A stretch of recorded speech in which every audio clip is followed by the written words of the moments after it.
Hello guys, welcome back to Trading for Beginners, and in this video I'm going to talk about how can you enable floating widget into your Bitget. So without any further ado, let's dive right into this exciting video. Now in order to do that, you just simply have to open your Bitget application, and after opening the Bitget application, just simply tap into this dotted icon into the top left corner.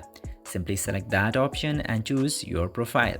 And after going in your profile, you will get this option of notifications.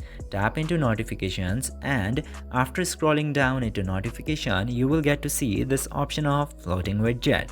Now you don't have to do much, you just simply have to tap into this floating widget option and it will lead you to your settings.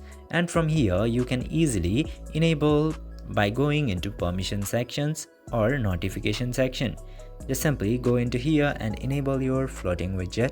I hope this video was informative for you. If yes, don't forget to like, share and subscribe to the channel to never miss another update. Thank you for watching this video.